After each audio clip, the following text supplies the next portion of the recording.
Garden to kitchen എന്ന YouTube ചാനലിലേക്ക് എല്ലാവർക്കും സ്വാഗതം. ഇന്ന് ഞാൻ കാണിക്കുന്നത് ബോൾസം ചെടിയെക്കുറിച്ച് ആണ്. അത് കാണിക്കാനാണ് ഞാൻ ആഗ്രഹിക്കുന്നത്. ഇതാണ് എൻ്റെ റെഡ് ബോൾസം ചെടി. എത്ര മനോഹരിയാണ് ഇവളല്ലേ! എത്ര നല്ല റെഡ് പൂക്കൾ, എത്ര കടും ചുവപ്പ് പൂക്കൾ, നല്ല നിറം കൊണ്ട് നമ്മളെ ആകർഷിക്കുന്ന ഈ ചെടി ഭയങ്കര മനോഹരിയാണല്ലേ.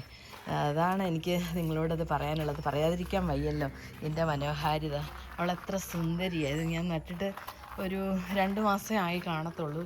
പെട്ടെന്ന് ഇതിന് നല്ല ഗ്രോത്തുമായി, പൂക്കളുമായി, ഫ്ലവറുമായി. ഇതിൻ്റെ ഒരുപാട് വെള്ളം കൊടുക്കണ്ട. ഇത് നല്ല സൂര്യപ്രകാശം കിട്ടുന്ന സ്ഥലത്താണ് ഞാനിത് വെച്ചിരിക്കുന്നത്.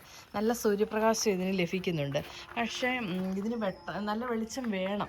പിന്നെ ഒത്തിരി സൂര്യപ്രകാശം നല്ല ഉച്ചയ്ക്കൊക്കെ കിട്ടുന്ന ഭയങ്കര ആകുമ്പോഴത്തേക്കും ഇതിൻ്റെ ഇലയെല്ലാം അങ്ങ് വാടാനായിട്ട് തുടങ്ങും. ഈ ഇലയെല്ലാം അങ്ങ് വാടി കരിയുന്നതായിട്ട് തോന്നും. പൂവൊക്കെ അങ്ങ് വല്ലാതെ വാടി നിൽക്കും. പക്ഷേ നമുക്ക് അതിനൊക്കെ വല്ല രാവിലെ വെള്ളം കൊടുത്താൽ മതി.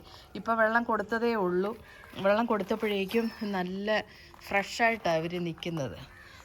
അതുകൊണ്ടാണ് ഞാൻ ആ ചെടിയെക്കുറിച്ച് കാണിക്കാമെന്ന് ഉദ്ദേശിച്ചത്. ബോൾസത്തിൻ്റെ പൂവ് കണ്ടപ്പോൾ എനിക്ക് ഭയങ്കര സന്തോഷം, ഭയങ്കരമായിട്ട് സന്തോഷം എന്ന് പറഞ്ഞാൽ എനിക്ക് ഭയങ്കര സന്തോഷം. എനിക്ക് പൂക്കൾ കാണുന്നത് എൻ്റെ മനസ്സിന് ഭയങ്കര ആനന്ദം തരുന്ന ഒരു കാര്യമാണ്. പൂക്കൾ നമുക്കെപ്പോഴും നല്ലൊരു എനർജി തരുന്ന കാര്യമാണല്ലോ. ദൈവത്തിൻ്റെ എത്ര മനോഹരമായ സൃഷ്ടി ഇതൊക്കെ അല്ലേ. ദൈവം എത്ര ഭംഗിയായിട്ട് ഇതിനെയെല്ലാം വെച്ചിരിക്കുന്നത്. എത്ര മനോഹരിയാണ് ഇവൾ. സുന്ദരിയായ ഈ പൂക്കൾ. ഇതിനെ തലോടുമ്പോൾ തന്നെ നമുക്കൊരു പ്രത്യേക എനർജിയാണ് കിട്ടുന്നത്. അത് ഈ പൂക്കൾ തരുന്ന ഒരു സന്തോഷവും എനർജിയോ അതിൽ വേറെ ലെവലാട്ടോ. അതിനെ സ്നേഹിക്കുന്നവർക്കേ അത് മനസ്സിലാകത്തുള്ളൂ. ഈ പൂക്കൾ തരുന്ന ആ ഒരു ആനന്ദം. നിറയെ പൂക്കളും മുട്ടും ഉണ്ട് കേട്ടോ. ഇതിൻ്റെ പ്രൊപ്പഗേഷൻ എന്ന് പറയുമ്പോൾ എന്താണ്ട് ഇതിൽ ഒരുമാതിരി സീഡുണ്ട്. ഇതാണ് കണ്ടോ ഇതിലെ ഈ സീഡ് കുറച്ച് ദിവസം കഴിയുമ്പോഴേക്കും ഇത് പഴുത്ത്, ഇപ്പം പച്ച കളറിലിരിക്കുന്ന ഇതങ്ങ് വെള്ള പോലെ, അത് പഴുത്ത് കഴിയുമ്പോൾ ഇതങ്ങ് വെളുത്ത നിറത്തിലാവും. അപ്പം നമുക്കത് ഇങ്ങനെ പറിച്ചെടുത്തിട്ട് അതിൻ്റെ സീഡ് നമുക്ക് ഉപയോഗിക്കാം പ്രൊപ്പഗേഷന് വേണ്ടിയിട്ട്. അങ്ങനെ ഞാൻ ചെയ്യാറുള്ളത്. ഈ സീഡ് വെച്ചിട്ട് പ്രൊപ്പഗേഷൻ മിക്ക വീടുകളിലും കാണും. ബോൾസം ഒരു പഴയ ചെടിയാണല്ലോ, പഴയകാല ചെടിയാണ്, പുതിയതായിട്ടൊന്നും ഉള്ള ചെടിയല്ല. ബോൾസം എന്ന് പറയുമ്പോൾ അത് ഒരു ഒത്തിരി പഴക്കമുള്ള ചെടിയാണ് അത്. പിന്നെ അതിനെക്കുറിച്ച് പറയുമ്പോൾ ദൈവത്തിൻ്റെ സൃഷ്ടി അത്ര മനോഹരമാണ്. ഓരോത്തിനും വിവിധ വർണ്ണങ്ങളല്ലേ കൊടുത്തിരിക്കുന്നത്. അത് കാണുമ്പോൾ തന്നെ എത്ര സന്തോഷം. വിവിധമായ വർണ്ണങ്ങളിലാണ് ചെടി.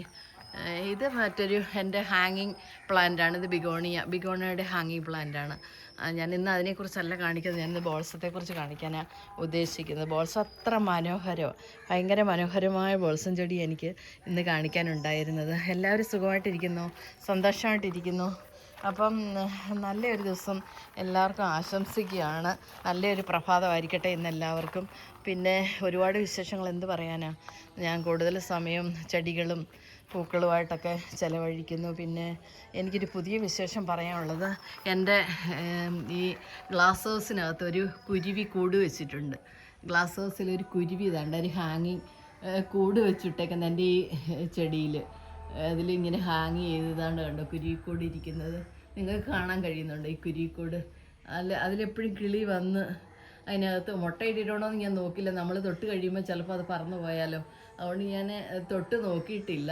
ഇങ്ങനെ ഹാങ് ചെയ്ത് ചെറിയ ആ ചെടിയുടെ ഒരു വള്ളിയിലാണ് ഇങ്ങനെ ഹാങ് ചെയ്ത് കിടക്കുന്നത് കുരുവി. അതുകൊണ്ട് അതൊരു പ്രത്യേക ഇന്നത്തെ എൻ്റെ ഒരു കാണിക്കാനുള്ള വിശേഷമാണ്. അതിനകത്തൊരു ഞാൻ തൊട്ട് നോക്കില്ല. കുരുവി വന്ന് പറന്ന് ഇരിക്കുന്നതൊക്കെ ഉണ്ട് ആ ചെടിയിൽ വന്നിങ്ങനെ ഇരിക്കുന്നത് കാണാം. വേറെ വിശേഷമൊന്നുമില്ല. എല്ലാവരും അപ്പോൾ ചെടിയൊക്കെ വളർത്തുക, ചെടിയുമായിട്ടൊക്കെ സമയമൊക്കെ കുറച്ച് സ്പെൻഡ് ചെയ്യണം. വേറെ പ്രത്യേകിച്ച് വിശേഷമൊന്നും പറയാനില്ല. എല്ലാവരും എൻ്റെ വീഡിയോ കാണുകയും ലൈക്ക് ചെയ്യുകയും ഷെയർ ചെയ്യുകയും ചെയ്യുക. ഇതിന് ഞാൻ വളമായിട്ട് കൊടുത്തിട്ടുള്ളത് ചാണകപ്പൊടി മാത്രമാണ് കേട്ടോ. ചാണകപ്പൊടി മാത്രമേ കൊടുത്തിട്ടുള്ളൂ. ഞാൻ മറ്റ് വളങ്ങളൊന്നും കെമിക്കൽ ഫെർട്ടിലൈസറൊന്നും ചെയ്തിട്ടില്ല. ചാണകപ്പൊടി കൊടുത്തിട്ടുള്ളൂ. വെള്ളം ഒരു നേരം കൊടുക്കാറുണ്ട്. ഭയങ്കര വെയിലാകുമ്പോൾ നമ്മൾ വൈകിട്ടൂടെ കൊടുത്താൽ നല്ലതാണ്. അല്ലെങ്കിൽ ലീഫും പൂവൊക്കെ ഇച്ചിരി വല്ലാതെ വാടിയ പോലെ ആവും. ചൂട് ഭയങ്കര. ഇത് നല്ല വെയിലത്തായിരിക്കുന്നത്, അതുകൊണ്ട് ചിലപ്പം വാടുന്ന പോലെ തോന്നാറുണ്ട്. അപ്പം എല്ലാവരും ലൈക്ക് ചെയ്യുകയും ഷെയർ ചെയ്യുകയും സബ്സ്ക്രൈബ് ചെയ്യുകയും ചെയ്യുമെന്ന് വിശ്വസിക്കട്ടെ. അപ്പം മറ്റൊരു വീഡിയോ ആയിട്ട് നമുക്ക് വീണ്ടും കാണാം.